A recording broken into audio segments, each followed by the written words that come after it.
मुफ्ती तारिक मसूद के बयानात के लिए मुफ्ती साहब के ऑफिशियल चैनल मुफ्ती तारिक मसूद स्पीचेस को सब्सक्राइब करें।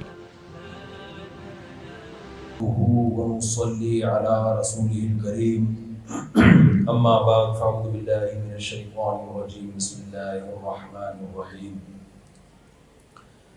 रिजालुन ला तुल्हीहिम तिजारतुन वला बैउन अन ज़िक्रिल्लाहि व इक़ामिस सलाति व ईताइज़ ज़काति यख़ाफ़ूना यौमन ततक़ल्लबु फ़ीहिल क़ुलूबु वल अबसार। इसकी आवाज़ आप थोड़ी सी बढ़ाएं ताकि मुझे गले पे ज़्यादा ज़ोर ना लगाना पड़े, क्योंकि मैं बोल बोल के गला मेरा बैठ गया है। सबसे सेहत आप मेरी देख रहे हैं, इस पे इतने घंटे बोलना बनता नहीं है। जितने भी हजरात यहाँ बैठे हैं, मुझे इस तकरीब का पसे मंज़र और मकसद कुछ ज़्यादा मेरे सामने वाज़े नहीं है। बस मुझे ये बताया गया था कि कुछ मुसलमान जमा हो रहे हैं, उनमें आपने दीन की बात करनी है, बयान करना है। मैंने ये पूछा था कि जो मुसलमान हैं वो किस डिज़ाइन के होंगे, किस टाइप के होंगे, ताकि मैं उस हिसाब से जहन में कोई मजमून रखूं। मुसलमानों की बहुत सारी किस्में, वो वाली किस्में नहीं जो आप समझ रहे हैं, 4 शादियों वाली, 3 शादियों वाली, 2 शादियों वाले, वो नहीं। मतलब है ताजिर बरादरी है, मजदूर पेशा है, या मुलाजिम पेशा लोग हैं, या एजुकेशन से वाबस्ता लोग हैं, किस टाइप के लोग हैं। तो अभी जब मैं आ रहा था तो मुझे बताया गया कि भाई ज़्यादातर बिजनेस से वाबस्ता लोग हैं, ताजिर बरादरी ज़्यादा है। तो मेरा ख्याल है शायद ऐसा ही है, ताजिर हजरात ज़्यादा हैं। तो तिजारत के हवाले से चंद बातें आपके सामने पेश करूंगा। मेरे बाद असल बयान तो हज़रत मौलाना तारिक जमील साहब का होगा। असल तो वो ख़तीब में वाइज़ हैं, तो बच्चे हैं, उनके बच्चों की तरह हैं।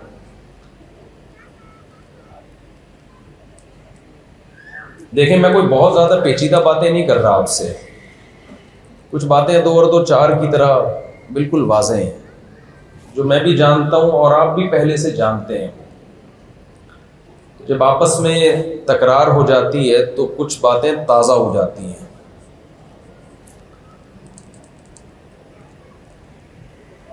मुझे आप एक बात बताइए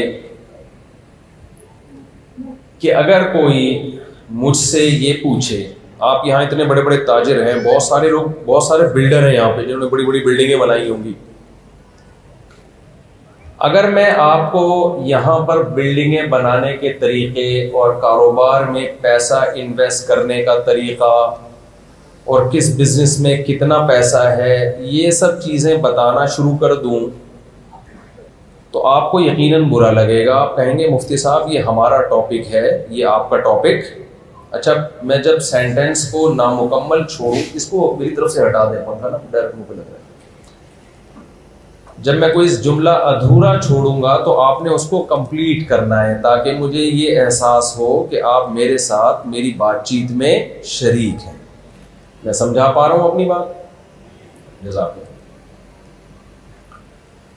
तो मैं अगर आपको यहां पैसा कमाने के तरीके बताना शुरू कर दूं, बिल्डिंगें कहाँ बनानी चाहिए, कहाँ नहीं बनानी चाहिए, इस वक्त बिल्डिंग में इन्वेस्ट करने का मौका है या नहीं है, ये बताना शुरू कर दूं, मेरा ख्याल है आपको बुरा लगेगा कि मौलवी साहब ये आपका टॉपिक नहीं है, ये हमारा टॉपिक है, हमें पता है हमने किससे मशवरा लेना है। आपका जो टॉपिक है ना, काइंडली आप उस पर बात करें। क्या ख्याल है, ऐसा कहेंगे कि नहीं कहेंगे? आपको दीन की बात के लिए बुलाया गया, आप क्या ये डॉलर और करेंसी का फ़र्क और ये सब चीज़ें लेके बैठ गए? इससे हमें ये पता चलता है कि भाई दुनिया में जो जिसकी फील्ड है ना, उसको उसी मौजू पर बात करने की इजाज़त है। जो जिसकी फील्ड नहीं है उसे उस टॉपिक पर बात करने की इजाज़त, कंप्लीट कर लेना सेंटेंस, नहीं होनी चाहिए। आप में से कोई अगर ताजिर है, बिजनेस कर रहा है, किसी के गुर्दे में तकलीफ है और वो आपके पास आए कि आपने ये बिल्डिंग बना दी, इतनी ज़बरदस्त बिल्डिंग बनाई, अरबों रुपए इन्वेस्ट किए, उस पर करोड़ों रुपए कमाए आपने, इतने काबिल आदमी है, काइंडली मेरे गुर्दे में बहुत शदीद तकलीफ़ है, आप इसको ठीक करने का कोई तरीक़ा बता दें। आप जवाब में क्या कहेंगे कि भाई आपका असल में गुर्दे का मसला नहीं, आपकी खोपड़ी का मसला है। आप गुर्दे से पहले किसका इलाज कराएं? खोपड़ी का। ये जो काम डॉक्टर का था उस काम के लिए आप किसके पास आ रहे हैं? बोले मेरे पास। आप कह रहे होंगे मुफ्ती साहब ये किस किस्म की मिसालें लेके बैठ गए हैं, समझाना क्या चाह रहे हैं? मैं भी समझाना जो चाह रहा हूं वो मैं आ रहा हूं उसकी तरफ। हमारे साथ बहुत बड़ा मसला ये है कि हम हर चीज हर एक से लेने की कोशिश कर रहे हैं, जिसके पास है उससे भी और जिसके पास नहीं है उससे भी। देखें, दुनिया में हर चीज हर एक के पास नहीं होती और हर मसला हर किताब में नहीं होता। अगर मेरे और आपका मसला सिर्फ दौलत कमाना ही है तो हमें किसी और के पास जाने की जरूरत नहीं है। दौलत कमाना आप लोग हमसे यकीनन बहुत ज्यादा अच्छा जानते हैं, लेकिन आपको पता है कभी कभार आपका मसला आपकी हेल्थ भी होती है, शुगर लेवल ऊपर नीचे हो रही होती है, उस वक्त आप डॉक्टरों से राब्ता करते हो। कभी कोई डिप्रेशन भी होती है, उस वक्त आप जो नफ्सियाती डॉक्टर्स हैं उनसे राब्ता करते हैं। कभी मुल्की हालात खराब होने की तरफ जा रहे होते हैं, सियासतदानों से राब्ता करते हैं आप। तो इससे हमें पता चला कि भाई हम कभी बेगम टेंशन दे रही होती है तो ससुराल या इसराइल से राब्ता करते हैं। ससुराल का दूसरा नाम इसराइल भी है प्यार से, और उसमें जो दामाद है ना वो फिलिस्तीनियों की तरह ही होता है ससुराल के सामने। तो हमारे मसाइल सिर्फ दौलत नहीं है, बीसियों और भी बहुत सारे हमारी जिंदगी में मसाइल हैं। जब आपकी जिंदगी में बहुत सारे मसाइल आते हैं तो आप क्या करते हैं? यकीनन सारे मसाइल को हल करने की कोशिश करते हैं, ऐसा है ना? लेकिन उसमें तरजीह किसको देते हैं? भाई जो बड़ा मसला है उसको सबसे पहले हल किया जाए, छोटे मसलों को बाद के लिए रख दिया जाए। इसी उसूल पे जिंदगी गुजारी जाती है कि बड़े मसले पहले हल, छोटे मसले बाद में।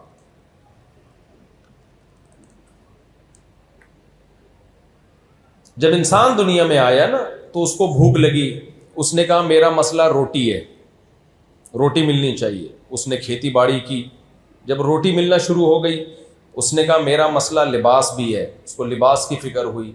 उसने कहा मेरा मसला मकान है, उसको घर की फिक्र हुई।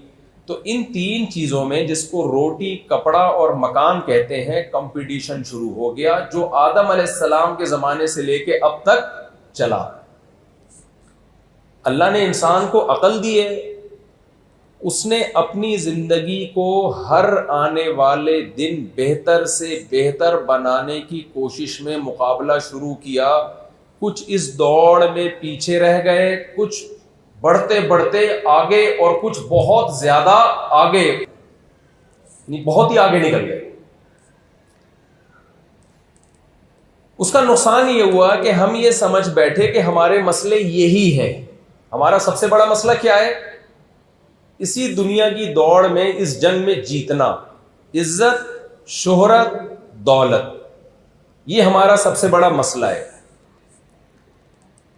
ये जो आसमानी किताबें आसमान से अल्लाह ने नाजिल की है ना, और पैगंबरों पर जिनको अपना नुमाइंदा बना के अल्लाह ने दुनिया में भेजा,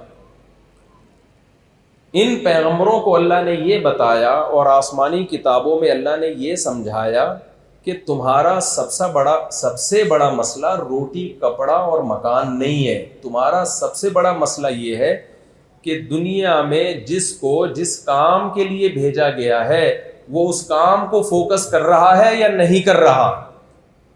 अगर आप उस काम को फोकस नहीं कर रहे तो आपके सारे मसाइल हल होके भी आप नाकाम हो। और जिस काम के लिए आपको भेजा गया है, अगर आपने उस काम को फोकस किया हुआ है तो अगर थोड़े बहुत मसले दाएं बाएं हो भी जाएं तो कोई इतना बड़ा मसला नहीं है। एक मिसाल से मैं बात समझाता हूं। आपको कोई प्रोजेक्ट दिया गया किसी दूसरे कंट्री में, कंपनी ने आपको भेजा कि हमने फला मुल्क में ये इदारा बनाना है, उसके लिए इंजीनियर्स भी भेजे, उसके लिए मजदूर भी भेजे, उसके लिए मैनेजर को भी भेजा गया। पूरा एक सिस्टम बना के कंपनी ने आने जाने का फ्री टिकट, उस मुल्क का वीजा, पूरा एक प्रोजेक्ट देके भाई ये खाना का इंतजाम, बीमार हो जाओ तो ये डॉक्टर है। प्रोजेक्ट आपको ये दिया गया है कि ये बिल्डिंग इतने साल के अंदर आपने तैयार करनी है। आप अपने खर्चे पे नहीं आए थे, आपको भेजा गया था, आप चले गए। वहां जाके आपका जो हदफ था ना उसको आप फोकस नहीं कर रहे कि कंपनी ने मुझे भेजा क्यों है। आप इसमें लगे हुए हो कि मुझे इलाज का अलाउंस पूरा मिल रहा है कि नहीं मिल रहा, मुझे जो जो मुख्तलिफ किस्म के अलाउंसेस थे खाने पीने के, रिहाइश के, वो पूरे मिल रहे हैं कि नहीं मिल रहे। तो लोग आपको क्या कहेंगे, भाई ये आपके छोटे मसाइल हैं। असल मसला ये है कि आपको जो काम दे के भेजा गया था, आप वो काम को फोकस कर रहे हैं कि नहीं कर रहे। अगर आपने वो काम को फोकस नहीं किया, कंपनी आपसे सारी सहूलतें छीन लेगी, सबका आपको हिसाब देना पड़ेगा। तो देखो भाई, दुनिया में दो नजरियात हैं, खूब अच्छी तरह से मेरी बात समझें। कुछ लोग कहते हैं कि हम दुनिया में खुद ब खुद आए हैं, भेजे नहीं गए हैं। कंपनी ने आपको भेजा ना एक प्रोजेक्ट देके, बाहर आपने कंस्ट्रक्शन करनी है, ये तामीर ये करना है, वहां जाके आप पेड़े खाने में लगे हुए हो, आप उस काम को फोकस ही नहीं कर रहे। अब कोई अक्लमंद आपको आके समझाता है, यार आपको कंपनी ने यहां भेजा है एक काम के लिए, एक खास हदफ दिया है, एक टास्क दी है, आप ठीक है सहूलतों से फायदा तो उठाएं, लेकिन उस टास्क को तो फोकस करें। आप जवाब में कहते हो मैं तो खुद आया हूं, अपने खर्चे पे आया हूं, मुझे किसी ने नहीं भेजा यहां पे। तो अगर आपकी बात दुरुस्त है तो फिर ठीक है, आप लाइफ को एंजॉय करें। लेकिन अगर आपकी बात गलत साबित हो गई तो लोग क्या कहेंगे, भाई तुम जिस तरह से लाइफ को यहां एंजॉय कर रहे हो ना, ये वो लोग एंजॉय करते हैं जो अपने खर्चे पे आते हैं, अपनी मर्जी से टिकट कराते हैं। जिस गरीब को किसी ने टिकट करा के भेजा हो, जिस मजदूर को कंपनी ने आने जाने का किराया दिया हो, वीजा भी खुद लगाया हो, सारी सहूलतों का भी खुद इंतजाम किया हो, उस मजदूर पे इस किस्म की बातें जचती नहीं है। और ये लाइफ स्टाइल उस पे जचता नहीं है, क्योंकि तुम आए नहीं हो, तुम्हें यहां पर भेजा गया है। तो दुनिया में ये खूब समझ लें, इस वक्त दो नजरियात हैं। कुछ लोग कहते हैं कि हम दुनिया में खुद ब खुद पैदा हुए हैं, खुद ब खुद आए हैं, ये दुनिया बिग बैंग थ्योरी के नतीजे में धमाके से फटी और फिर इवॉल्व होते होते ऑटोमेटिकली एक सेल वजूद में आया, फिर उस सेल से जानवर वजूद में आया, बंदर वजूद में आया, बंदर से होते होते ऑटोमेटिकली एक इंसान बन गया, गाय बन गई, भैंस बन गई, कुत्ते, बिल्ले, मुर्गियां, सब ऑटोमेटिकली ये सारा निज़ाम सज धज के तैयार हो गया। तो ये किसी ने किया नहीं है, ये खुद ब खुद हुआ है। जब हुआ है तो फिर हमारी जिंदगी का कोई मकसद नहीं है। क्या ख्याल है भाई, जो खुद आया हो अपने खर्चे पे कहीं, उसकी मर्जी जो मर्जी करे, क्या ख्याल है आप? एक आदमी अमेरिका चला गया, अपने खर्चे पे घूम फिर रहा है, वहां पे आप कह रहे हो तू ये क्या कर रहा है यहाँ पे, तो आपका बनता है उससे पूछना कि तू क्या कर रहा है। वो कहेगा कि तेरे खर्चे पे आया हूं जो तुम मुझसे पूछ रहे हैं भाई। देखो, घर में जब कोई बच्चा ज्यादा तंग करता है ना, अब्बा उसको समझाते हैं, तो जो बच्चा कमाता है वो क्या कहता है, अपना खाता हूं, अपना कमाता हूं, मेरे ऊपर किसी की, देखो जुमला ही नहीं कंप्लीट कर रहे आप लोग, मेरे पे किसी, अपना खाता हूं, अपना कमाता हूं, हम पे कोई धौंस नहीं जमा सकता, कहते हैं ना लोग। लेकिन ना अपना खाता है कम वक्त, ना अपना कमाता है, अब्बा के टुकड़ों पे पलता है और घर में बाप बन के बैठा हुआ है, तो अब्बा बर्दाश्त करेगा उसको? फिर वो कहेगा कि मेरी चलेगी। भाई तेरी जब चलेगी जब तेरे अपना खर्चा होगा। तभी मैं लड़कों से कहता हूं ना, लौंडे लपाड़े जो कराची के, कि हमारे अब्बा जो है हमारी शादी नहीं कर रहे, तो और फिर मेरी मर्जी की शादी नहीं कर रहे, तो मैं कहता हूं कि खर्चा आप अपनी मर्जी से कर रहे हो या अब्बा का खर्चे पे हो रही है? कहते हैं अब्बा के खर्चे पे हो रही है। तो मैं कहता हूं जब अब्बा पे खर्चे पे होगी तो फिर शादी किसकी मर्जी से होगी? अब्बा की मर्जी से। तुम्हारी मर्जी से जब होगी, जब खर्चा भी तुम्हारा, घर भी तुम्हारा, गैस बिजली का बिल भी तुम्हारा। तो देखो, दुनिया में कुछ लोग ऐसे हैं जो ये कहते हैं हम भेजे नहीं गए हैं, हम एक धमाके के नतीजे में वजूद में आ गए हैं, ये सब ऑटोमेटिकली हो रहा है। कुरान ने इन लोगों को यूं बयान किया, इन हिया इल्ला हयातुन दुनिया नमूतु व नहया व मा युहलिकुना इल्ला दहर, कि ये सब ऑटोमेटिकली सब कुछ खुद ब खुद हो रहा है। हम मरते हैं, जीते हैं, ये सब नेचर का हिस्सा है, ये सब नेचुरल है, इसमें किसी के इरादे का कोई अमल दखल नहीं है। तो मेरे भाई, अगर आप लोगों का भी ये नजरिया है, फिर तो पैसा कमाएं। फिर वो शेर है ना अकबर इलाहाबादी का, छोड़ लिटरेचर, अपनी हिस्ट्री को भूल जा, शेखो मस्जिद से ताल्लुक कता कर, स्कूल जा। 4 दिन की जिंदगी है, कोफ्त से क्या फायदा, खा डबल रोटी कलर की कर, खुशी से भूल जा। समझ में आ रही है बात कि नहीं आ रही? तो लाइफ को जितना एंजॉय कर रहे हैं इससे भी ज्यादा एंजॉय करें, फिर ऐसे एंजॉय करें जैसे गोरा कर रहा है। हम लोग तो ना इधर के ना उधर के। फिर अब्बा को क्यों रखा हुआ है घर में संभाल के आप लोगों ने? गोरा क्या कहता है भाई, life is the name of entertainment, यही कहता है ना गोरा। लिहाजा वो कहता है कि एंटरटेनमेंट में जो चीज भी रुकावट बनेगी वो कबाब में हड्डी है, कबाब में हड्डी को खाया जाता है या फेंका जाता है? अब देखो आप लोग जवाब ही नहीं दे रहे, फेंका जाता है। तो वो कह रहे हैं बूढ़ा अब्बा भी कबाब में हड्डी है, लिहाजा फेंका जाएगा ओल्ड हाउस में। बूढ़ी अम्मा कबाब में हड्डी, लिहाजा कहां फेंकी जाएगी वो? ओल्ड हाउस में। गोरों के अब्बा अम्मा का मुस्तकबिल क्या है? Old house. कहते हैं उधर एक फादर डे मदर डे में थोड़ा सा सलाम दुआ कर लेंगे, कोई 5-10 रुपए की चॉकलेट भेज लेंगे, ये क्योंकि लाइफ इंटरटेनमेंट का नाम है। बूढ़ा अब्बा खांसेगा, अम्मा खांसेगी, जरासीम फैलेंगे। हम जरासीम लेस जिंदगी गुजारना चाहते हैं, जरासीमों वाली जिंदगी से हमें शदीद नफरत। समझ में आ रही है बात कि नहीं आ रही? अच्छा, गोरे ने कहा कि life is the name of entertainment, लिहाजा एंटरटेनमेंट में शादी भी बहुत बड़ी रुकावट है, क्योंकि सिर्फ बीवी नहीं मिलती आपको। उन्होंने मुस्लिम फैमिलीज में देख लिया कि 4-5 साले भी जहेज में मिलते हैं आपको, एक आध ससुर भी आपको जहेज में मिलते हैं, सास भी जहेज में मिलती है। मैं अभी ससुरालियों की दावतें निपटा रहा हूं, आज भी जाना है कहीं ससुराल मुझे। समझ रहे हो? गोरा इस टेंशन से क्या है, मैंने इनसे कहा था मैं यहां खाना नहीं खाऊंगा, अभी खाना है ना, देने आ रही है।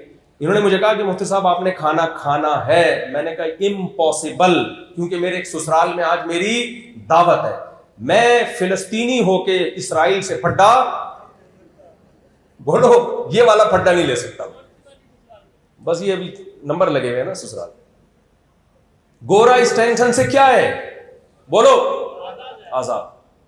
ना साला उनका, ना सास, ना ससुर। जो अम्मा को ओल्ड हाउस में रखते हैं वो सास को बकरीद पे कहां पूछेगा? क्या ख्याल है भाई? वो सास को किधर जाके पूछेगा कि हमारे यहां तो इस पे झगड़े होते हैं कि मेरा भाई, बीवी बोलती है मेरा भाई आया था, उसको समोसों का नहीं पूछा, उसको चाय का नहीं पूछा। इस पे झगड़े हुए हमने देखे हैं घरों के अंदर। मेरे भाई आते हैं, आप बाहर निकल के चले गए, वो कुछ नहीं लगता आपका? गोरा सगा भाई भी आएगा ना तो मर्जी है, तो टेंशन फ्री। फिर उन्होंने कहा क्योंकि life is the name of entertainment, तो उन्होंने कहा भाई शराब पीने से इंसान का दिमाग क्या होता है? रिलैक्स। तो वो इस बहस में पढ़ते हैं कि हलाल है हराम है, बोलो ना। उनके यहाँ कोई मौलवी मुफ्ती होते हैं अंग्रेजों के यहाँ? सबसे बड़ी टेंशन तो मौलाना साहब है। गाय के 2 दांत हैं, खीरी, इतनी टेंशन लोगों में चलती है ना बकरीद के दिनों में। खुद भी टेंशन, उलमा को भी टेंशन, मुफ्ती साहब गाय की दुम नहीं है, कुर्बानी हो जाएगी, ये टेंशन है गोरे के पास। और एक अजीब टेंशन जो मैं भुगता हुआ हूं, गाय आप लेकर आए बकरीद के दिनों में, सारे पुरजे सलामत, घर आके जब आपने प्यार किया, दुम तक पहुंचे तो दुम हाथ में आ गई, पता चला कि ये एल्फी से चिपकाई गई थी या सियावत है इसको। समझ रहे? फिर वो गाय वापस करने जा रहे हैं तो दोबारा टैक्स देना पड़ रहा है उनको सोहरा बोर्ड में, मंडी में घुसने के लिए। तो गोरे ने शराब को लीगल कर दिया, उसने निकाह अपनी सोसाइटी से, शादी ब्याह अपनी सोसाइटी से खत्म। उसने कहा बीवी बहुत बड़ी टेंशन है, गर्लफ्रेंड में कोई टेंशन बोलो नहीं। गर्लफ्रेंड 100 भी रखो, 100 रखो गर्लफ्रेंड यार, बीवी कितनी बड़ी टेंशन। वलीमा है उसमें, रुखसत होके आएगी, फिर आप देर से घर आ रहे हो, आपसे पूछेगी कहां रह गए थे, तो आप दोस्तों के साथ गटर के ढकनों पे बैठ के पूरी पूरी रात कमारे गुजार सकते हैं, शादीशुदा नहीं गुजार सकते। वो पूछेगी आपसे कहां जा रहे हो, कहां से आ रहे हो, 20 किस्म के सवालात करेगी। आपके ससुर पूछेंगे कमबख्त शादी से पहले तो बड़ी बातें करता था और अब तू मार्केट से ही शॉर्ट हो गया है। गोरे ने इसका हल सोचा, क्योंकि गोरा कहता है कि हम बनाए नहीं गए हैं, डार्विन की थ्योरी के तहत हम ऑटोमेटिकली खुद ब खुद, बोलो, वजूद में आए। खुद ब खुद है तो क्या मतलब, मकसद तो थोड़ी है, यही मकसद है, लाइफ को एंजॉय करो, मजे उड़ाओ बस। हाँ, इतने मजे उन्होंने लीगल नहीं किए कि आपस में एक दूसरे को काटना शुरू कर दें, शराब की लिमिट कर दी, भाई इतनी नहीं पीनी, कि पी के उल्टे ही हो जाओ, पता ही नहीं चले कि जहाज सीधा उड़ा रहे हो या उल्टा उड़ा रहे हो। तो पायलट का एक टेस्ट होता है कि भाई आप इतनी पी के प्लेन उड़ा सकते हैं। यानी जिस चीज का आपस से ताल्लुक था ना कि एक दूसरे को काटना ना शुरू कर दें, तो उसको तो इन्होंने कंट्रोल कर लिया, बाकी सब क्या कर दिया, लीगल। और उस अय्याशी की इंतहा को पहुंचते पहुंचते होमोसेक्सुअलिटी को लीगल कर दिया उन्होंने, जिसके तसव्वुर से घिन आती है इंसान, जो इंतहाई गलीज काम। लेकिन मुनाफकत नहीं है। उन्होंने कह दिया जब इंटरटेनमेंट के लिए तो एक इंतहा को वो पहुंच गए।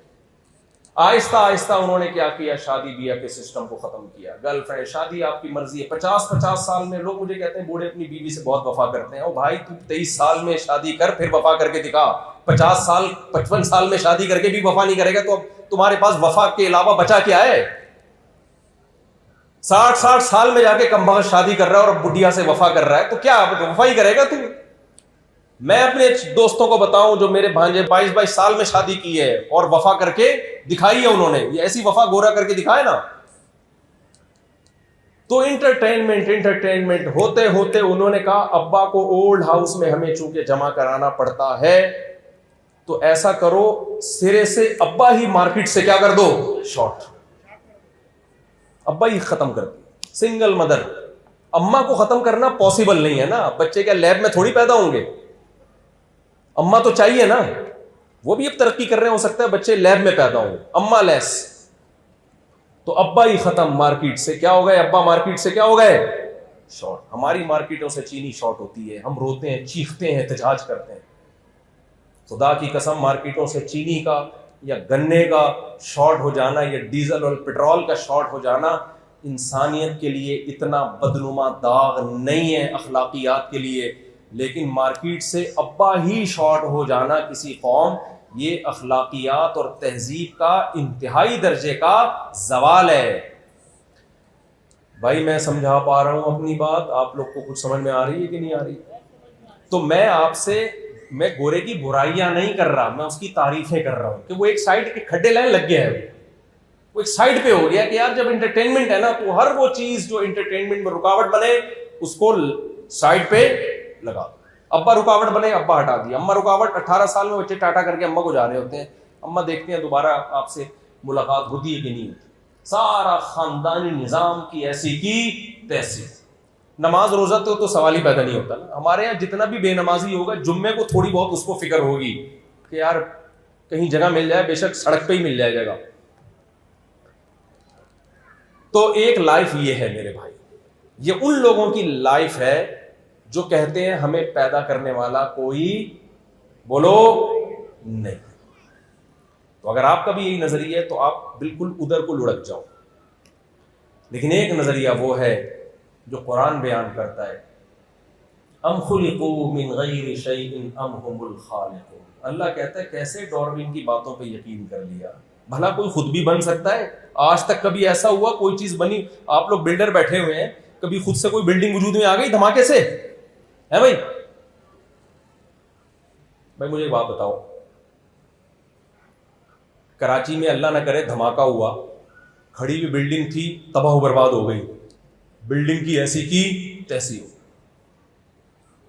लोग आपसे पूछेंगे ये बिल्डिंग कैसे टूटी, आप कहेंगे भी धमाका हुआ था।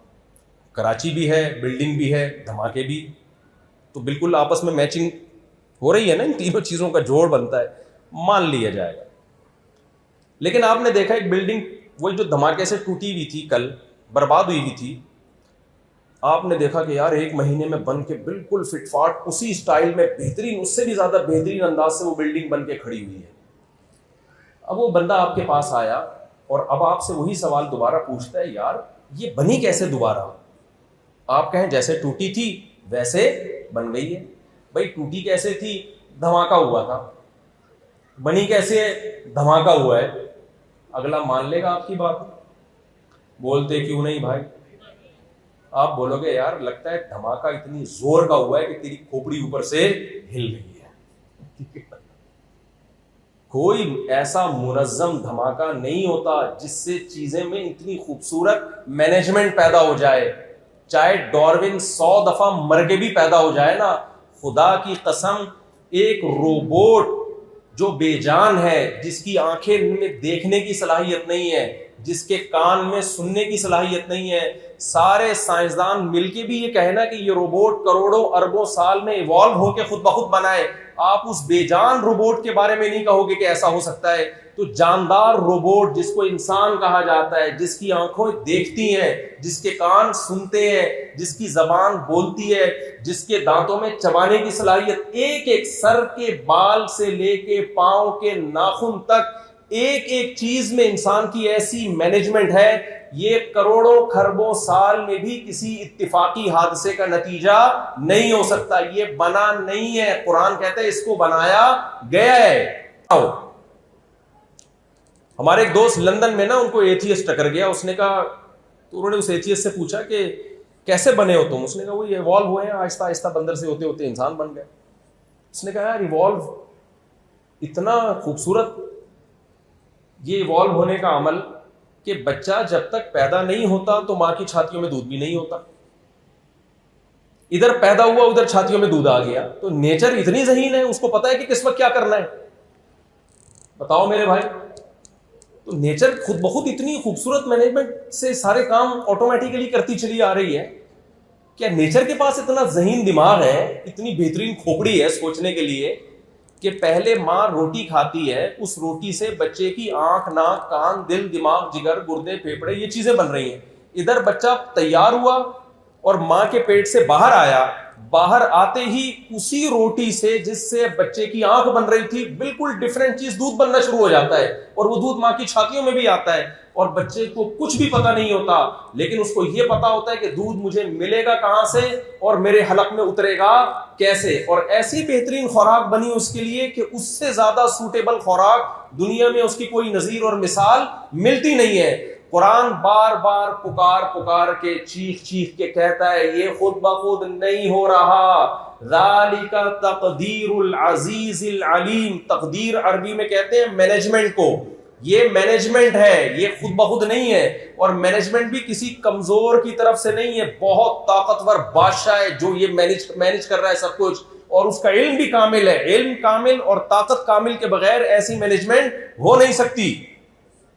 आप किसी कंपनी में जाएं, सारे काम ठीक ठीक हो रहे हो, तो ये मैनेजर के ताकतवर होने की भी दलील है और साहिब इल्म होने की भी दलील है।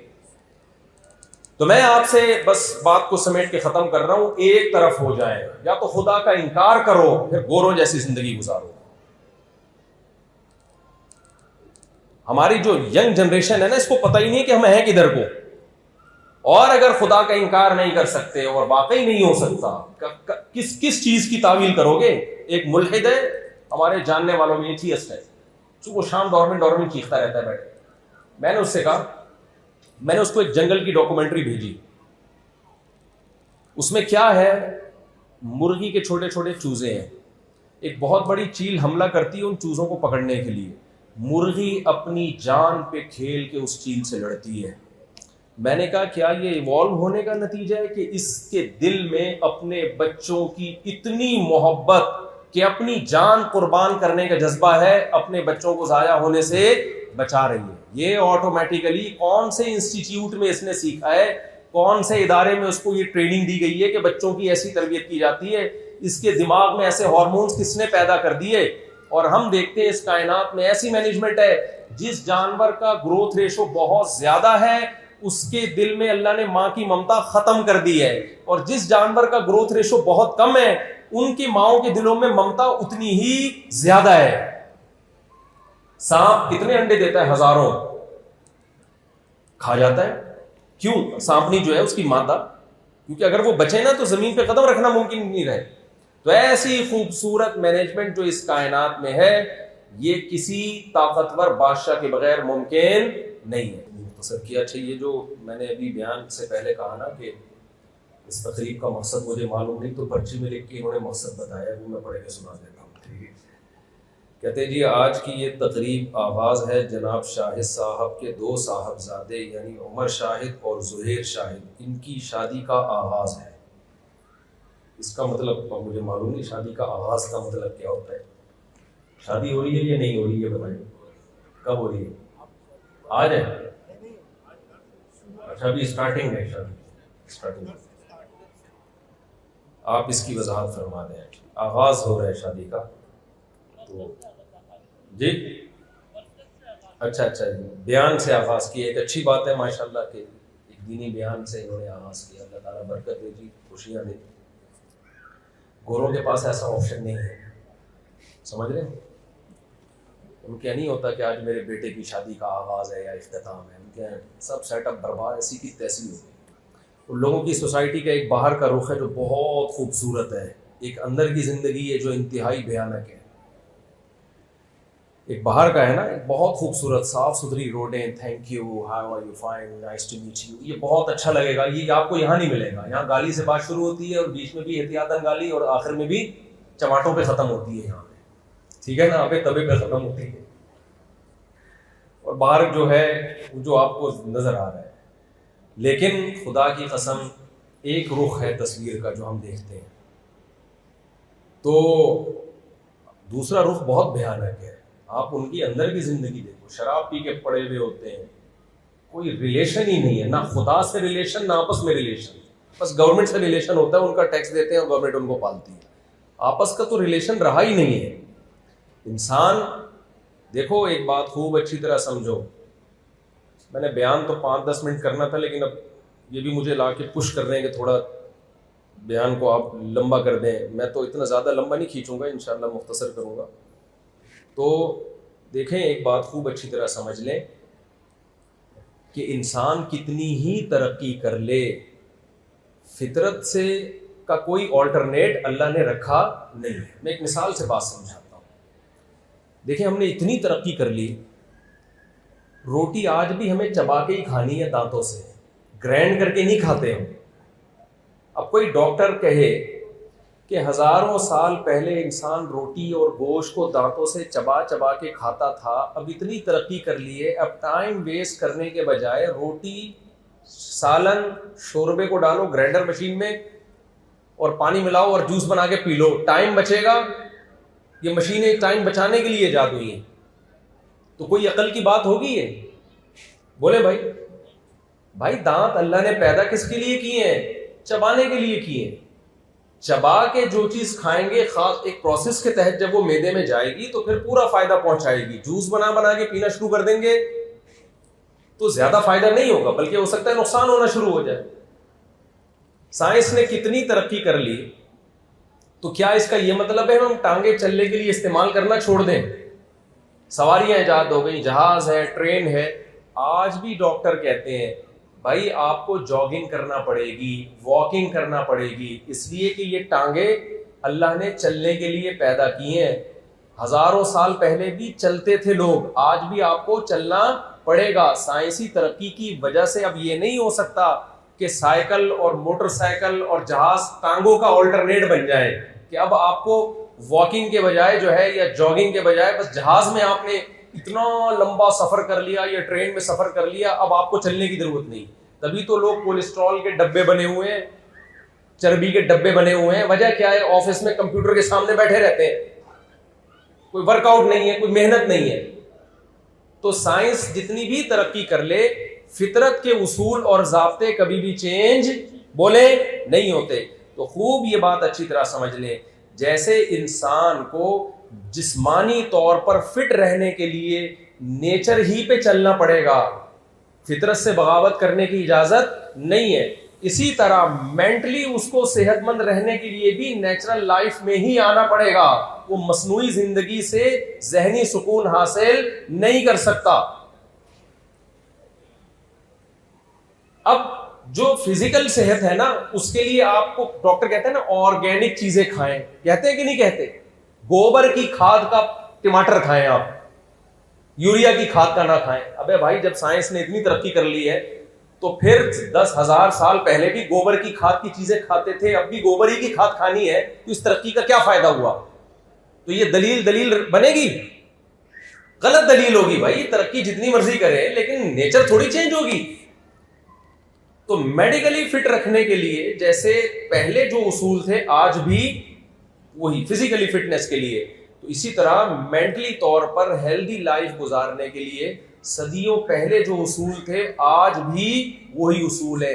सदियों पहले भी इंसान को मेंटली हेल्थ के लिए बीवी भी चाहिए थी, बच्चे भी चाहिए थे, बहनें भी चाहिए थी, भाई भी चाहिए थे, मामू भी चाहिए थे, चाचू भी चाहिए थे, कजन भी चाहिए थे, दोस्त अहबाब भी चाहिए थे। आदम अलैहिस्सलाम जन्नत में थे, जन्नत से ज्यादा तरक्की की कोई जगह हो नहीं सकती। वहां भी उनकी लाइफ में बोरिंग लाइफ थी उनकी।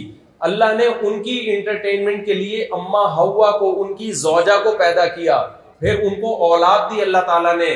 सदियों से यही सिस्टम चला आ रहा है कि आप एक हद तक अकेले जिंदगी गुजार, पहले माँ बाप के साए में होते हैं, बहन भाइयों के साए में होते हैं, फिर बालिग होते हैं, फिर आपका निकाह होता है, फिर आपकी औलाद होती है, फिर बुढ़ापे में आपके पोते नवासे होते हैं, फिर बहुएं दामाद होती है। ये लाइफ स्टाइल आप जिससे भी छीन लेंगे ना तरक्की के झांसे देकर, उसकी मेंटली हेल्थ की ऐसी की तैसी हो जाएगी, चाहे वो कितना बड़ा साइंटिस्ट क्यों ना हो। जापान के बड़े बड़े साइंसदानों को जाके देखो, उनको बुढ़ापा कैसे गुजर रहा है। तो मुझे गुस्सा बहुत आने लगा है आजकल, मैं क्या करूं। थोड़ा सा मेरी आवाज ऊंची हो जाती है बहुत, ये तमीज से भी समझाई जा सकती है बात, लेकिन मैं तमीज से समझाने के मूड में इसलिए नहीं हूं कि समझ में नहीं आएगी ये तमीज से, ठीक है। कुछ बातें मुदल्लल होती हैं, तमीज के दायरे में वो समझ में नहीं आती। हमारा सेकुलर और लिबरल तबके ने हर चीज में गोरे को अपना बाप बना लिया है। और भाई साइंस टेक्नोलॉजी में उसको अपना बाप बनाओ, वो उसमें बड़ा एक्सपर्ट है। तहजीब में, अखलाकियात में, नेचुरल लाइफ में, ये पैगंबरों का टॉपिक है। पैगंबर बताएंगे फितरत क्या है और फितरत से बगावत क्या है, ये पैगंबरों का टॉपिक है। ये मजहब बताएगा, आसमानी किताबें बताएंगी, ये गोरा नहीं बताएगा। देखो, जिना करना अखलाकी जुर्म है, ये कौन बताता है? उलमा बताते हैं, आसमानी मजाहिब बताते हैं, ईसाइयों के पादरी बताएंगे, मुसलमानों के मुफ्ती बताएंगे, यहूदियों के जो भी मजहबी रहनुमा वो बताएंगे ना। ये डॉक्टर बताएगा। आप डॉक्टर के पास जाओ कि जी किसी औरत से रिलेशन कायम करना, वो कहेगा अगर वो राजी है तो ठीक है, क्योंकि डॉक्टर कहेगा यार शादी करने में या फिजिकल रिलेशन में मेडिकली कोई नुकसान नहीं है। तो ये डॉक्टर का टॉपिक नहीं है, ये टॉपिक नहीं है डॉक्टर का, ये साइंसदानों का टॉपिक नहीं है। शराब पीना अखलाकी जुर्म है, ये मजहब बताएगा, ये डॉक्टर नहीं बताएंगे। तभी तो बहुत से डॉक्टर खुद पी रहे होते हैं, वो क्या बताएंगे? वो तो ये बता देगा कितनी क्वांटिटी में नुकसानदेह, कितनी क्वांटिटी में फायदेमंद है, ये बता देगा डॉक्टर। इंसान की खुराक में हलाल भी है, हराम भी है, ये मजहब बताएगा कि गाय, भैंस, बकरे ये खाना ये इंसानियत पे सूट करता है, ये हलाल गोश्त है। कुत्ते, बिल्ली, खिंजीर ये इंसान की शान के लायक नहीं है। ये मजहब का टॉपिक है, ये डॉक्टरों का टॉपिक नहीं है। तभी चाइना के बड़े बड़े डॉक्टर कुत्ता भी खा जाते हैं, बिल्लियां भी खा जाते हैं, खिंजीर भी खा जाते हैं। वो कहते हैं यार जितने प्रोटीन गाय में उतने ही कुत्ते में, तो फर्क क्या है दोनों में? तो तहजीब और अखलाकियात मेरे भाई किसका टॉपिक है? मजहब का। जिस सोसाइटी में मजहब नहीं है उसमें तहजीब और अखलाक खत्म, बर्बाद। सिर्फ दो चार थैंक यू रह जाएंगे जो उनके यहां रह गए हैं, बस nice to meet you, thank you. एक साहब ने मुझे बताया, एक वाकया सुनाया, बात से बात निकली, बस कोशिश कर रहा हूं जल्दी से समेटूं। मुझे कहने लगे मुफ्ती साहब आप बड़ी तारीफें करते हो, मुस्लिम सोसाइटी में माँ बाप की बड़ी इज्जत है, जितनी चर्सी भी होगा तो अपने अब्बा का थोड़ा सा ख्याल करेगा, अब्बा को भी एक पुड़िया ला के दे देगा, किसी भी तरह से करे ख्याल, लेकिन करेगा ख्याल। तो मुफ्ती साहब आप गलत बात करते हो, मैं यहां रहता हूं, मैं मुल्क का नाम नहीं लूंगा, मेरे वीजे पे पाबंदियां न लगा दें, वो हमारे मुल्क में आते हो फिर हमारी बुराइयां करते हो बैठे। तो एक कंट्री है, गोरों का मुल्क है, कहते हैं मुफ्ती साहब यहां जो बूढ़ों की कदर है ना, आप अपनी सोसाइटी में सोच भी नहीं सकते। मैं आपका ना सोचने का जाविया ठीक करना, मैं प्लग पाना लेकर आया हूं, आपकी थिंकिंग कुछ है ना उसको सेटिंग पे लेकर आ रहा हूं, सॉफ्टवेयर अपडेट कर रहा हूं मैं आपकी। ये जब आप सही जाविये से सोचना और देखना शुरू कर दोगे ना तो हकाइक खुलेंगे। भाई जो अल्लाह का नहीं है ना, जो इस्लाम को नहीं मानता, वो नहीं है, वो सही अच्छा इंसान बन ही नहीं सकता। अच्छे इंसान में सिर्फ दो चार चीजें थोड़ी हैं, पूरी जिंदगी है इंसान की। खाना क्या है, पहनना क्या है, पहनना है भी कि नहीं है। गोरे तो अब तक ये फैसला नहीं कर सके कि पहनना भी है कि नहीं पहनना। वो कहते हैं आपका पर्सनल मामला है, आप पहने नहीं पहने, जैसे तभी कुछ पहन रहे होते हैं, कुछ बगैर पहने घूम रहे। आपने अब्बा अम्मा की वहां औरत के हुकूक क्या है, देखो ये मैं वाकया भूल ना जाऊं, ये जो भी मैं सुनाने लगा ना बूढ़े की खिदमत वाला वाकया। औरत के हुकूक क्या है? गोरे ने एक नारा लगाया, विमेन राइट्स, खवातीन के हुकूक। जब आपने हुकूक नहीं देने होते ना तो मुबहम नारे लगाते हो आप, उसकी डिटेल आपके पास नहीं होती। मिसाल के तौर पर मैं रफ़ी भाई के बारे में कहता हूँ, रफ़ी भाई से अच्छा सलूक करो, ये मेरे दोस्त हैं, मेरा बिहेवियर अच्छा होना चाहिए, मुझे इनके हुकूक अदा करने चाहिए। एक एक घंटा तकरीरें रफ़ी भाई फूले नहीं समारे, वाह यार मुफ्ती साहब हर वक्त मेरे हुकूक पर बात करते हैं। फिर ये रफ़ी भाई मुझसे आके कहते हैं मेरे हुकूक हैं क्या? मैं कहता हूँ हुकूक का मुझे पता नहीं है। तो सारी तकरीरों की ऐसी की तैसी होगी कि नहीं होगी? रफ़ी भाई कहते हैं एक बंदा मेरे 2 करोड़ रुपए लेके भागा हुआ है, मुफ्ती साहब इस पे बात करें कि वो 2 करोड़ मुझे दे दे। मैं कहूँ नहीं, ये जुजियात में मैं नहीं जाऊँगा कि फलां आपके 2 करोड़ दे दे और फलां ने आपके इतने पैसे लिए हैं वो दे दे, ना ना ना। तो रफ़ी भाई कहेंगे भाई ये हुकूक की मुफ्ती साहब आप तकरीरें फिर अपने पास रखो, मुझे इन हुकूक की तकरीरों का 2 टके का फायदा बोलो नहीं। गोरे ने कहा विमेन राइट्स, विमेन राइट्स। और विमेन राइट्स में 2-3 चीजें, औरत को आजादी हो कि वो भी जॉब कर सके।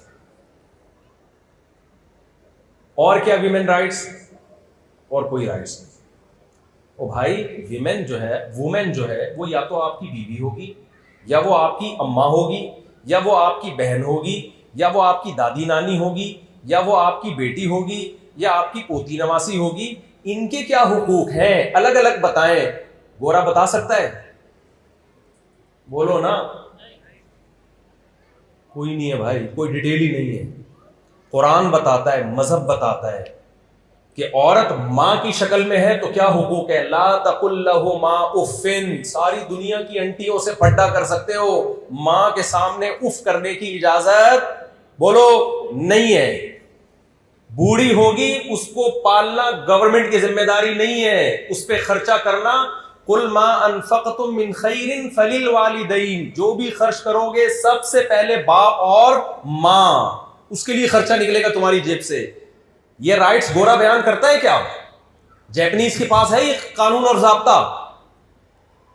फिर अल्लाह कहता है मां अगर तुम नमाज पढ़ रहे हो और तुम्हें नमाज में पुकारती है, नमाज तोड़कर उसकी पुकार पर लब्बैक कहो, बहरे बन के मत बैठे रहो। किस कदर डिटेल में हुकूक बयान किए। उनके कदमों में जन्नत तलाश करो। जिसने बाप की पेशानी पे मोहब्बत से नजर डाली अल्लाह उसे हज उम्रे का सवाब देते हैं। फिर वो औरत अगर बीवी की सूरत में है उसके हुकूक अलग है। उसके तो इतने हुकूक हैं तभी तो लोग शादी नहीं कर रहे। अम्मा से ज्यादा हुकूक किसके हैं? बोलो भाई, बेगम के। कितनी ही मालदार क्यों ना हो, सारा खर्चा उसकी सारी जिंदगी का, उसका भी उसकी औलाद का भी, सारा खर्चा किसके कंधे पर है? मर्द के कंधे पर। ये वुमेन राइट गोरा दे के दिखा सकता है किसी औरत को? है भाई? कोई हुकूक नहीं मिलते भाई। आप अपनी चाय अपने खर्चे पे बनाओ। मियां कहता है मैं अपनी चाय अपने खर्चे पे। हमारे यहां हो सकता है कि बेगम तुम अपनी चाय अपने खर्चे पे? कभी ऐसा कहा? कोई ऐसा शेर नर हो तो मुझे बताए भाई जिसमें ये ऐसा। मैं कहा, मैं तो, मुझे तो 4 चाय पिलानी पड़ती है, मेरा तो और डबल खर्चा है, 4 गुना ज्यादा खर्चा है। किस कदर ताने इंसान को सुनने के मिलते हैं। आपको अंडे लेने के लिए भेजा था, खाली हाथ आ गए। गोरे की गर्लफ्रेंड उसे ये ताना नहीं दे सकती, उसकी बीवी भी नहीं दे सकती। गोरे की बीवी कहेगी ना कि आपको मैंने बोला था 1 दर्जन अंडे लेकर आओ, गोरा कहेगा जाओ अपने पैसों से 2 दर्जन ले आओ, मुझे कोई एतराज नहीं है। समझ रहे हो? कोई हुकूक फिजिकल रिलेशन है, साथ रहते हैं, लिविंग रिलेशन, फिजिकल रिलेशन, और थोड़ा बहुत मैरिज कागज मागज में, इसके अलावा कुछ भी नहीं है। समझते हो कि नहीं समझते? बच्चों का खर्चा किसके जिम्मे है? उस औरत के बतन से जो औलाद होगी, डिलीवरी का खर्चा तक, उसके औलाद का खर्चा किसके कंधों पर है? मर्द के कंधों पर। ये किसको हुकूक दिए जा रहे हैं? बीवी को। उसको रिहाइश, जो उसकी स्टैंडर्ड बाप के घर में था उसी स्टैंडर्ड की रिहाइश प्रोवाइड करना। आशिरूहुन्ना बिल मारूफ, कुरान की आयत का यही मतलब है। स्टैंडर्ड वही देना है जो कहां हो? उसके माँ बाप के घर में था, जिसकी डिटेल फिक़ह की किताबों में हमें मिलती है। बेटी की शक्ल में है तो उसके हुकूक अलग। आज ये लोग एतराज करते हैं कि इस्लाम ने बेटी को आधी विरासत दी है, मर्द बेटे को दुगनी दी है। हालांकि बेटे पर खर्चा जिम्मेदारियां अल्लाह ने 4 गुना डाल दी हैं और बेटी पे जिम्मेदारी 1 रुपए की भी नहीं डाली। वो आधा भी मिलके बचा रहता है और इसका डबल मिलके भी अल्लाह खर्च करवा देते हैं। और ये एतराज वो लोग करते हैं जो बेटी को आधी भी नहीं देते हैं। एक हिंदू लड़की का फोन आया, उसने कहा हमारे हिंदू लोग जो इस्लाम का एतराज करते हैं उन हिंदुओं की बात सारे हिंदू नहीं करते। उसने मुझे खुद बताया, कहते हैं हमारे यहाँ मुफ्ती साहब ये एतराज किया जाता है कि मुसलमान बेटियों को आधी विरासत देते हैं, बेटे को डबल देते हैं। कहती खुदा की कसम एतराज करने वाले हमें 1 रुपया भी नहीं देते। हमारी फैमिलियों में बेटी को 1 रुपया भी नहीं मिलता। न बॉसों को तो बेटों को भी नहीं मिल रहा होगा, कुत्तों को जारी होती है विरासत। तो मैं आपसे जल्दी जल्दी बात को समेट के बस खत्म करने की कोशिश कर रहा हूं। अच्छी बातें हैं ना, वो सफाई सुथराई डिसिप्लिन, इसमें फॉलो करो। मजहब जिन चीजों में गाइड करता है मेरे भाई वो उनके पास नहीं है। मैं लोगों से एक बात कहता हूं, उनके हुक्मरान हमें मिल जाए और मजहब हमारा हो, हम उनसे अच्छे बन जाएंगे।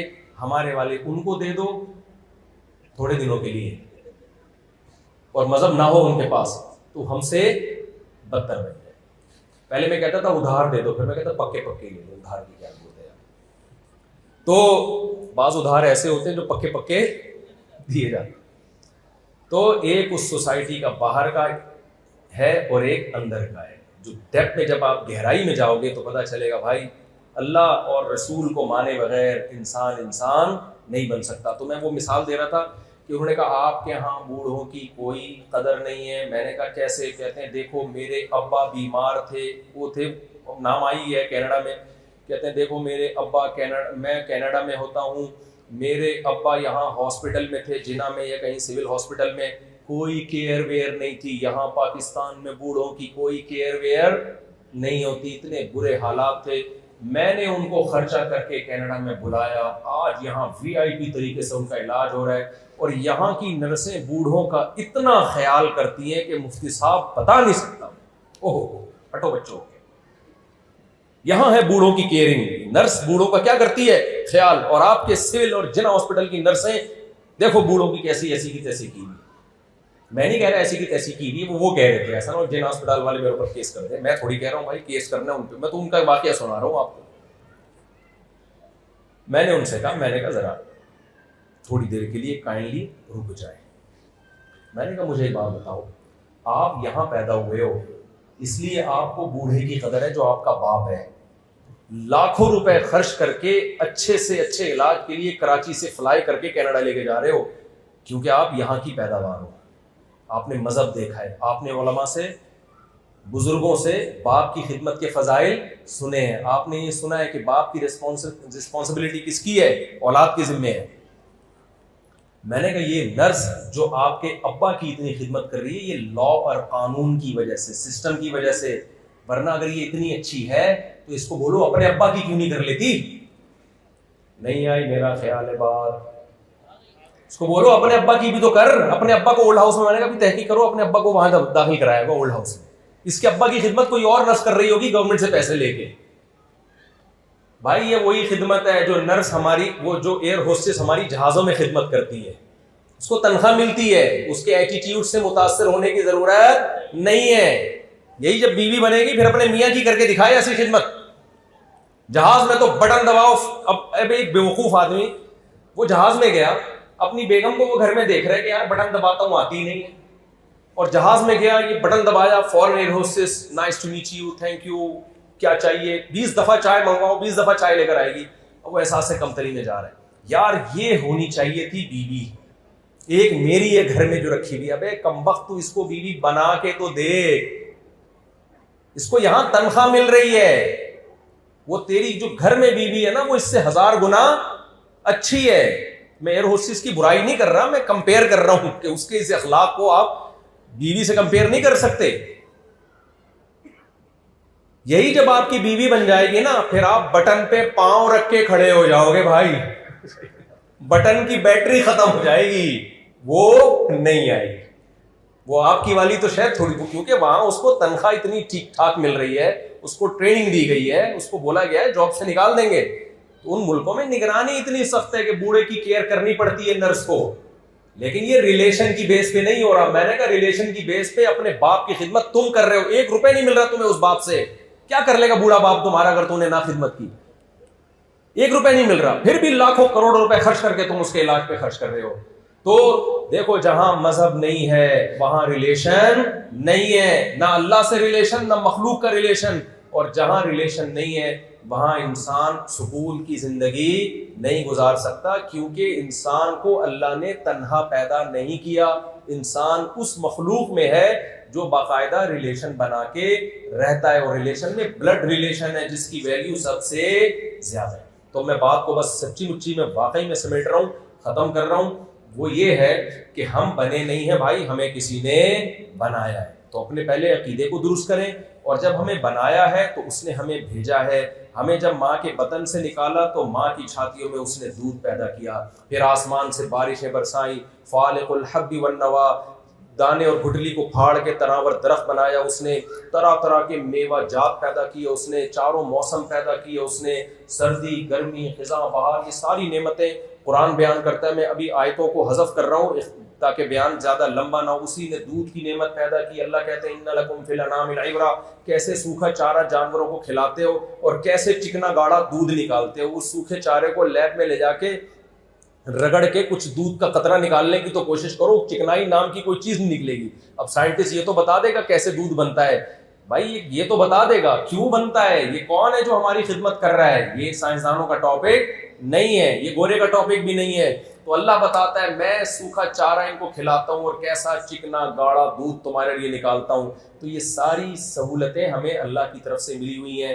तो अल्लाह कहता है मैंने भी तुम्हें फालतू पैदा नहीं किया, बेकार पैदा नहीं किया, सारी कायनात मैंने तुम्हारे लिए पैदा की है, तुम्हें एक काम के लिए पैदा किया है कि मुझे राजी कर लो।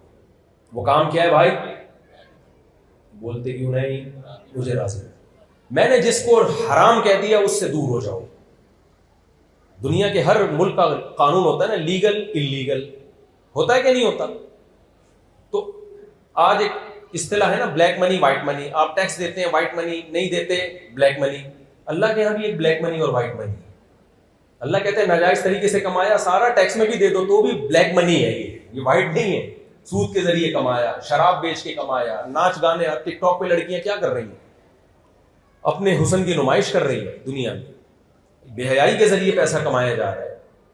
तो एक हुदूद है, बाउंड्री है, जो अल्लाह को मानने वाले हैं उनको उस बाउंड्री को क्रॉस करने की इजाजत नहीं है।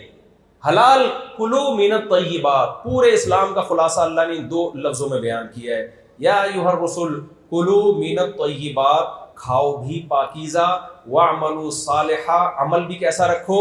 Pakeezah. Islam is the name of पाकीज़गी। समझ रहे हैं? किसका नाम है इस्लाम? किसका नाम है? पाकीज़गी। ना अमल गंदा हो, ना अकीदा गंदा हो, और ना खुराक गंदी हो। खुराक 2 तरह से होती है। चोरी करके आप, जैसे एक आदमी ने मुर्गी चोरी की ना, इधर से ज़बह कर रहा था उल्टी तरफ से, किसी ने बोला भाई इससे तो हराम हो जाएगी। कह रहे पहले कौन सा हलाल है भाई? चोरी की मुर्गी है ना, वो तो यहां से भी ज़बह करोगे तो क्या रहेगी? क्या ख्याल है भाई? तो वैसे यहीं से चोरी भी की हो ना तो ज़बह यहीं से करना चाहिए उसको। तो खुराक भी कैसी होनी चाहिए भाई? जो खाओ वो क्या है? पाकीज़ा। तो पाकीज़ा 2 तरह से, एक हलाल माल से कमाया हो, नंबर 2 जैसे मैंने बताया ना कि जमजम भी अगर आप चोरी के पैसों से खरीदोगे तो वो आपके लिए हराम हो जाएगा। बहनों की विरासत दबा के जमजम खरीद के कर पी रहे हो। बहुत से लोग जब अब्बा का इंतकाल होता है तो हज पे जा रहे होते हैं, मैं खटक जाता हूँ, पता नहीं किसकी पैसों से जा रहे हैं। बहनों की हड़प कर जाते हैं, विरासत देते नहीं है, महर खा गए। तो बहुत से खा पी के उम्रा करने जा रहे होते हैं, हज करने जा रहे होते हैं। मस्जिदों का पैसा जब भी कोई खाता है ना तो आप देखना पहले उम्रा करने पहुंचा हुआ होता है। तो ये क्या है? जमजम भी अगर आप या मदीना की खजूरों भी हराम पैसे से खा रहे हो तो अल्लाह की नजर में वो क्या है? नजस, नापाक। तो नापाकी की एक किस्म ये है, इसको भी कुरान ने हराम करार दिया। एक किस्म ये कि हलाल पैसों से खा रहे हो, लेकिन जो जानवर आप खा रहे हो या जो चीज आप खा रहे हो वो अल्लाह की नजर में इल्लीगल है। खिंजीर का गोश्त खा रहे हो या मुर्दार खा रहे हो, जानवर बाकायदा ज़बह नहीं हुआ, अल्लाह का नाम लेके उसके गले पे छुरी नहीं चलाई गई, तो ये भी क्या है? अल्लाह की नजर में नजस। हमें कुत्ते बिल्ली खाने की इजाजत बोलो नहीं है, सांप बिच्छू खाने की इजाजत नहीं है। चाइना वाले खाएं, वो नहीं मानते खुदा को, वो उनका हेडेक। तो ये है खुराक से इसका ताल्लुक। ये इस्लाम का खुलासा बस मैं आखिर में पेश कर रहा हूं। दूसरा काम क्या है, अकीदा भी नजस ना हो। अल्लाह कहते हैं जो जिसकी जिंदगी में शिर्क है उसका अकीदा नजस नापाक। अल्लाह को इससे बहुत गैरत आती है कि अपनी जैसी मखलूक को जो कमजोर और आजिज है, तुम कैसे उसके सामने झुक जाते हो। तुम आसमान की बुलंदियों से जमीन की पस्तियों में चले गए, अपने हाथ से पत्थर तराशा, उसी के सामने झुक गए। किसी बुजुर्ग को मजार में दफन किया, वो भी तुम्हारी तरह के इंसान, खाते पीते, उसी मजार का तवाफ कर रहे हो, उसी के सामने झुक रहे हो। यहाँ अक्सर मैं एक वाकया सुनाता हूँ, हमारे जानने वालों में एक शख्स को फालिज हो गया, आधा धड़ काम नहीं कर रहा था, बहुत इलाज कराया, ठीक नहीं हुए। तो उन्होंने कहा मुझे किसी ने बताया फलां बाबे के मज़ार पे जाओगे तो वो ठीक कर देंगे। मैंने कहा भाई वो जो बाबा थे, बुजुर्ग थे, जब वो कब्र के अंदर गए हैं, क्यों गए हैं? क्या उनका कोई धड़ काम कर रहा था? उन्होंने कहा नहीं। मैंने कहा उनके दोनों धड़ काम नहीं कर रहे थे ना, तो जिसके दोनों धड़ काम ना कर रहे हो वो उसका धड़ कैसे ठीक कर सकते हैं जिसका आधा धड़ काम ना कर रहा हो? क्या ख्याल है भाई? नहीं आई मेरा ख्याल है बात। मैंने कहा तुम्हारा आधा तो फिर भी काम कर रहा है, उनसे तो फिर भी तुम क्या हो? वो तुम्हारे पास आते तो कोई लॉजिक बनती कि यार तेरा मेरे दोनों काम नहीं कर रहे धड़, तेरा आधा काम कर रहे हैं तो आधा मेरा ठीक कर दे। तुम ऐसे के पास जा रहे हो जो तुमसे भी बड़े आजिज है। तो मखलूक सब एक जैसे आजिज है। और इसी में मैं रूहानी आमिलों को भी रगड़ता हूं। ये जो तावीज गंडे वाले रूहानी आमिल है ना, जिन भगा दिया, चुड़ैल भगी, खवातीन हमारी बयान सुन रही हैं, इसको गौर से सुने। खुदा की कसम, ला इलाहा इल्लल्लाह, इन रूहानी आमिलों के पास चाहे वो मुफ्ती हो, रायबंड का मुकीम हो, बुजुर्ग का खलीफा हो, चेहरे पे इतनी बड़ी दाढ़ी हो, इनके पास आपके मसाइल का हल नहीं है। सिर्फ शोबदे बाजियां हैं, लफाजियां हैं, नजर के धोखे हैं, मिसमेरिज्म है, इसके अलावा इनको कुछ भी नहीं आता। जितने रूहानी आमिल हैं सब हमने देखे हुए हैं, चाहे कोई मुफ्ती हो, बुजुर्ग हो, कितना ही पहुंचा हो, सब झूठ फ्रॉड के अलावा कुछ भी नहीं है। ये बहुत नाला। ये जब खवातीन, ज्यादातर इनके जालों में खवातीन आती हैं, मेरी शौहर से नहीं बन रही, ये कहेगा तुम्हारी जो शौहर है ना उस पर तुम्हारी नंद ने कुछ कराया हुआ है, तुम्हारी जेठानी ने कुछ कराया हुआ है, फलाने ने इस पे कुछ कराया हुआ है, और उसकी फलां जगह तावीज रखा हुआ है। सब शोबदे बाजी हैं, इनके पास आपके मसाइल का हल बोलो नहीं। ये जिन, चुड़ैल, भूत तो अपनी जिंदगियों से निकाल दो हमेशा के लिए।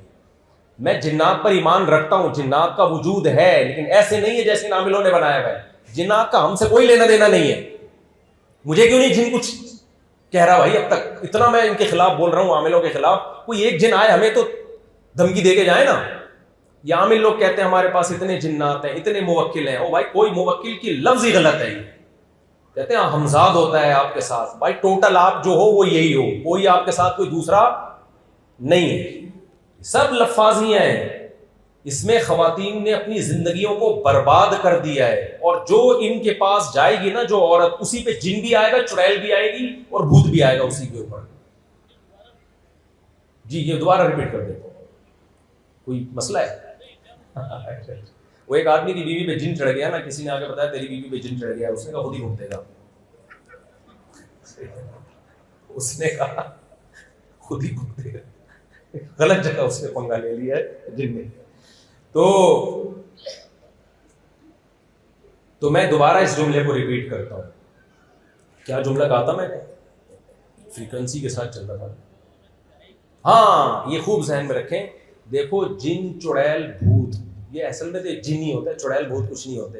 लेकिन हम प्यार से उसको चुड़ैल कह देते हैं, अगर वो मादा जिन है, ठीक है ना, प्यार से चुड़ैल कह देते हैं, उसको भूत कह देते हैं, मुश्तरक नाम है। तो जिन्नात का एक वजूद है। अल्लाह ने आग से एक मखलूक बनाई जिसको हमारी नज़रों से छुपा दिया, अलग जहां है उसका। तो कुरान से हमें ये पता चलता है कि जो लोग जिन्नात को लिफ्ट कराते हैं ना, जिन्नात उन्हीं को तंग करते हैं। तो जब आपको कोई परेशानी हो, आप किसी रूहानी आमिल के पास चले गए, वो कह देगा जिन है, तो जिन्नात समझ जाते हैं ये मुझे लिफ्ट कराता है और ये मुझसे डरता है। अब जिन्नात वहां बसेरा कर लेते हैं। तो जितना आमिलों के पास जाओगे, वक्ती तौर पे ठीक हो जाओगे आप, लेकिन बीमार भी फिर आप ही हो।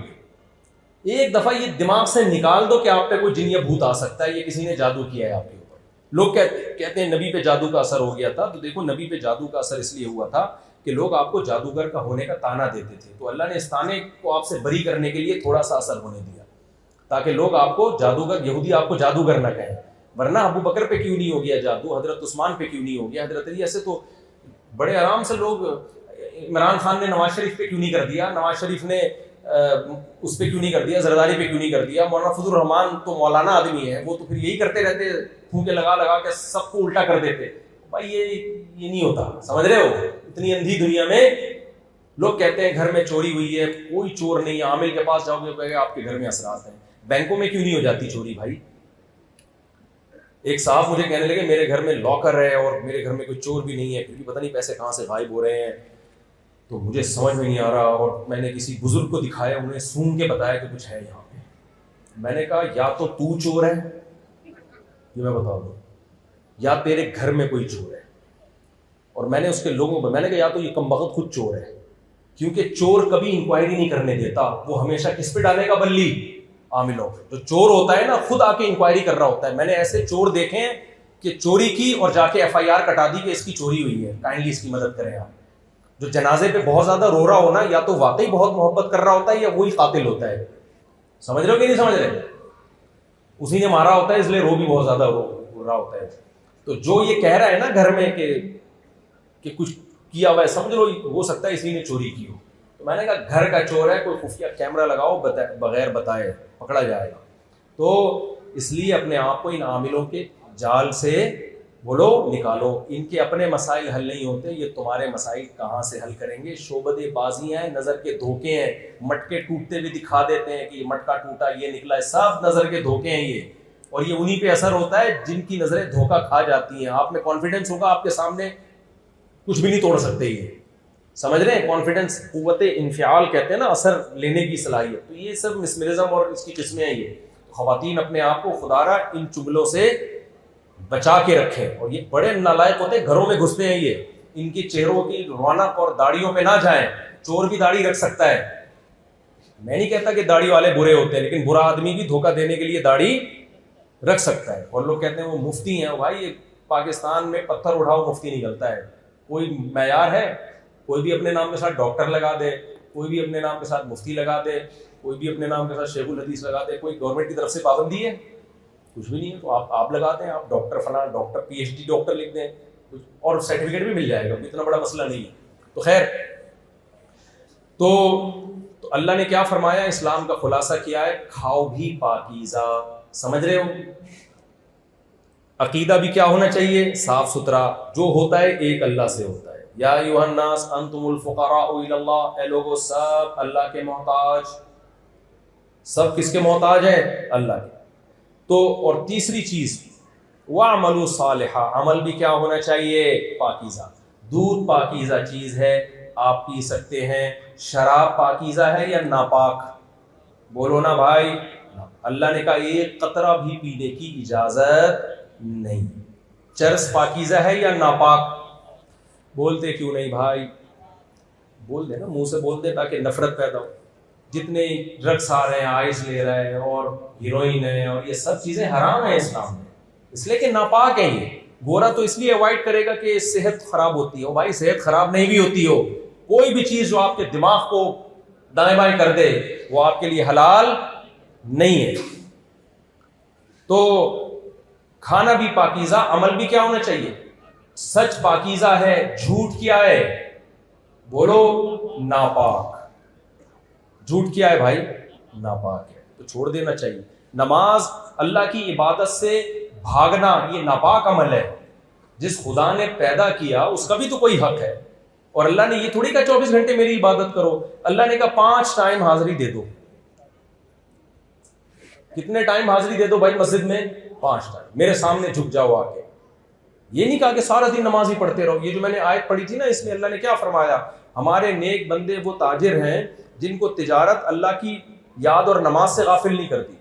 अल्लाह ने ये नहीं कहा कि वो तिजारत करते ही नहीं है, अल्लाह ने कहा करते हैं, लेकिन उनकी तिजारत उनको नमाज से गाफिल नहीं करती। अब्दुल्ला बिन उमर रज़ी अल्लाह ताला अन्हु बाजार में गए, अजान की आवाज़ आई ना तो सारे ताजिरों ने दुकानें बंद की और मस्जिदों में भागने लगे जमात की नमाज। अब्दुल्ला बिन उमर इतने खुश हुए और कुरान की सूरह नूर की आयत पढ़ी कि फी बुयूतिन अज़िनल्लाहु अन तुरफ़ा वयुज़कर फ़ीहा इस्मुहु युसब्बिहु लहू फ़ीहा बिलग़ुदुव्वि वल आसाल रिजालुन ला तुल्हीहिम तिजारतुन वला बैउन अन ज़िक्रिल्लाह। अब्दुल्लाह बिन उमर ये आयत पढ़ते जा रहे थे कि ये वो लोग हैं जिनके बारे में कुरान कहता है कि मस्जिदें अल्लाह का वो घर है कि कुछ ऐसे मुबारक लोग हैं कि कितना ही बिजनेस में तिजारत में मशगूल हों लेकिन नमाज, उनकी तिजारत उनको नमाज से गाफिल नहीं करती। तो मुसलमानों की मार्केटें जमात के वक्त खुली नहीं, खुली रहना नापाक अमल है, बंद हो जाना बोलो पाकीज़ा अमल है। भाई जिस खुदा ने तुम्हें रोजी दी है वो बुला रहा है थोड़ी देर के लिए, वो ये थोड़ी कह रहे कि भाई बैठ जाओ, नमाज के लिए बुला रहे हो, तो तिजारत को बंद कर देना चाहिए नमाज के वक्त। तो ये चंद बातें थी। इसी तरह रिश्तेदारी तोड़ना नापाक अमल है, जोड़ना बोलो पाकीज़ा। इसी तरह रिश्तेदारी ना बनाना नापाक अमल और बनाना पाक। रिश्तेदारी बनती किससे है? निकाह से। चचा, मामू, खाला, फुप्पी, ताया, बहुएं, दामाद, पोते, नवासे, ये सारे रिश्ते किस अमल के नतीजे में वजूद में आते हैं? बोलो ना, निकाह। जानवरों के कभी सुना ये मेरा गधा ये इसका मामू है, ये सुना आपने? भाई आप अपने गधा या गाय लेकर आए, आप उसका भी बकरीद गुजरी है ना तो तारुफ करवा रहे हैं आप, ये मेरी गाय है। उसका बस ये इंट्रोडक्शन होगा, इसमें इतने मन गोश्त है, इतने की मिली है, ये नस्ल है, इससे ज्यादा कोई तारुफ नहीं होगा। ये नहीं होगा ये मेरी गाय है, ये इसकी खाला है, ये इसकी मामू है, ये इसकी बहू है, ये इसका पोता है। ना ना ना भाई, गाय का इससे कोई लेना देना नहीं है।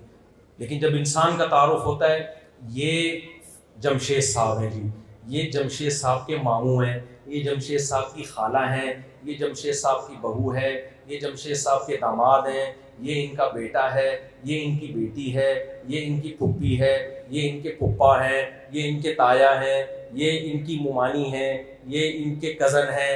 एक पूरी एक सिस्टम चलेगा कि नहीं चलेगा? तो सवाल पैदा होता है गाय के क्यों नहीं है, इंसानों की क्यों है?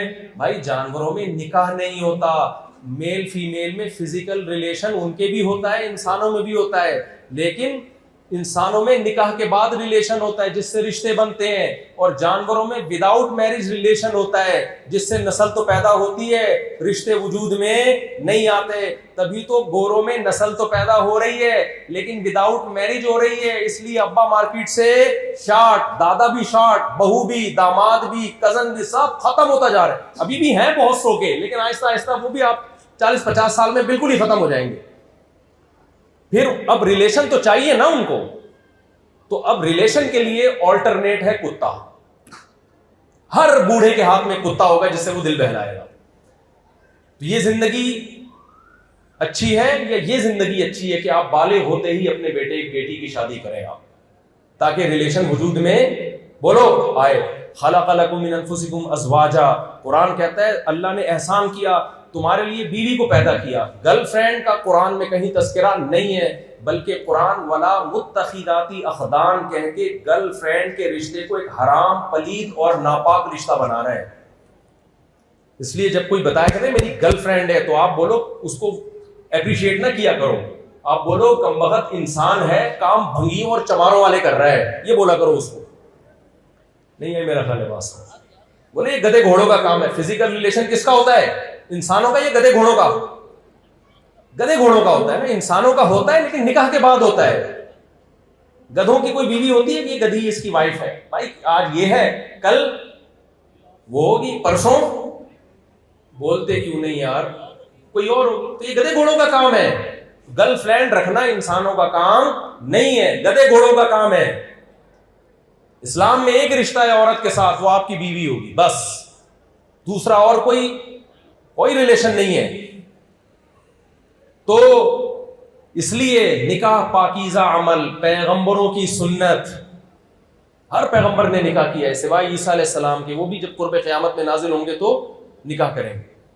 और जिना ये गधे घोड़ों का काम है, ये इंसानों पे सूट बोलो नहीं करता। तो वो गर्लफ्रेंड है ना, मैं लोगों से कहता हूँ उसको ब्लॉक कर दो, पहले पैगाम भेज दो आखिरी ट्राई के तौर पर कि मैं तुमसे शादी करना चाहता हूँ, हाँ या ना में जवाब चाहिए मुझे। वो भी खींचेगी एक्चुअली वो बोल भाई मुझे हाँ या ना में जवाब चाहिए, समझ रहे हो? हाँ कर रही है तो तेरे अब्बा के यहाँ पैगाम लेकर आ रहा हूँ, नहीं तो दफा हो यहाँ से। मरो। हम गधे घोड़े थोड़ी हैं। और ये याद रखो, ये जो गर्लफ्रेंड के मजे हैं ना, ये थोड़े दिनों के हैं। तुम्हारा बुढ़ापा बहुत ही बुरा गुजरेगा, बहुत बुरा बुढ़ापा गुजरेगा तुम्हारा। नेचर से बगावत मत करो ना। तुम वक्त पे निकाह करो, अपना भी अपनी बच्चियों का भी, उनको औलाद मिलेगी, उनके आपको भी पोते नवासे मिलेंगे। अल्लाह क्या कहता है, खलक़ लकुम मिन अनफुसिकुम अज़वाजा, उसने तुम्हारे लिए बीवी पैदा की, फिर उस बीवी से तुम्हें औलाद दी, फिर आगे कुरान कह रहा है बुढ़ापे में पोते भी दिए, पोते नवासे भी दिए। बुढ़ापे में और ज्यादा जरूरत है आपको औलाद की। गोरों को भी है। जापान के साइंसदान भी बुढ़ापे में कुत्ते लेके घूम रहे हैं, समझ रहे हो? और उनकी बुढ़िया भी बुढ़ापे में क्या लेके घूम रही है? कुत्ते लेके घूम रही है। कुत्ते से बेहतर नहीं अपने पोते नवासे को लेके घूमो। नहीं आई मेरा ख्याल है। और खवातीन से मैं एक आखिरी बात करता हूं, वक्त पे शादी कर लो, वरना बुढ़ापे में कुत्ता लेके घूमना पड़ेगा। तो कुत्ते का बेहतरीन ऑल्टरनेट मियां अल्लाह ने, सॉरी गलती हो गई, क्या करें, कुत्ते का बेहतरीन ऑल्टरनेट क्या है भाई? बोलो। मियां है, लगता भी बीवी के सामने हो। तो शरीफ बेचारे सीधे साधे से उनकी बात कर रहा हूं। तो ये ऑल्टरनेट, ये तुम्हारी तन्हाई दूर करेगा, इससे तुम्हें औलाद मिलेगी, वो बुढ़ापे में तुम्हारा सहारा बनेगी। आप पढ़ें लिखें, जॉब करें, जो मर्जी करें, वो आपका हेडेक है। लेकिन नेचर से बगावत बोलो मत करो। नेचर से बगावत की बहुत सख्त, क्योंकि जापानियों का ना, मैं जापान रहकर आया हूँ, लोग कहते हैं एक हफ्ता आप वहां रह लिए तो उससे क्या कल्चर समझ में आ गया। भाई इतने मुल्कों में एक हफ्ता गुजार चुका हूं कि उनका एक कल्चर उनका कॉमन है। वो बहुत सारी चीजें उन तमाम कल्चरों में सेम है। तो उसमें यही है कि जापान में ना बूढ़े आदमी को, जैसे हम उबर और करीम रेंट पे मंगवा लेते हैं ना, ऐसे एप्लीकेशन में बंदा रेंट पे बुलाते हैं, वहां की बुढ़ियां भी और वहां के साइंसदान बुढ़े भी। नहीं आई मेरा ख्याल। बूढ़ा देखता है ना आपको बहुएं हैं, ना दामाद है, ना पोते हैं, ना नवासे हैं, कुछ भी नहीं है। क्या करें, एक आध बच्चा था, वो भी पढ़ने के लिए चला गया, वो तरक्की के लिए चला गया। उसको भी बताया कि असल चीज तरक्की है। तो फिर वो क्या करता है, बैठा बैठा पखियां मार रहा होता है। फिर वो एप्लीकेशन बना दी उन्होंने, बटन दबाए, 20 किस्म के बंदे आ रहे हैं, कौन सा चाहिए आप? तो ये वाला चाहिए, 1 घंटे के लिए इतना रेंट आ जाएगा, आपसे हंसी मजाक करेगा, मिस्टर बीन के क्लिप दिखा देगा आपको, अगर पाकिस्तानी होगा तो उमर शरीफ के 2-4 शो दिखा देगा आपको। पूरा होते वो ईमानदार हैं, वो 2 नंबर ही नहीं करते। हमारे यहाँ अगर ये रेंट वाला सिस्टम भी शुरू हुआ ना, कम वक्त आएगा भी आधे घंटे बाद और जाएगा भी 10 मिनट पहले, और उस दौरान भी 20 मिनट वॉशरूम में गुजार देगा वो। हमारे तो वैसे भी ईमानदारी नहीं है, तो आपको तो ज्यादा जरूरत है। तो वो आएगा, पूरा 1 घंटा बूढ़े को इंटरटेन करेगा, बुढ़िया के साथ गपशप लगाएगा या लगाएगी कोई भी, और अपना किराया लेके पतली गली से निकल जाए। इसलिए भाई नेचर से बगावत मत करो। तुम्हें अल्लाह ने बड़ा प्यारा मजहब दिया है जिसे इस्लाम कहा जाता है, जिसकी अल्लाह ने तारीफ की, फितरत अल्लाहिल्लती फतर अन्नास अलैहा।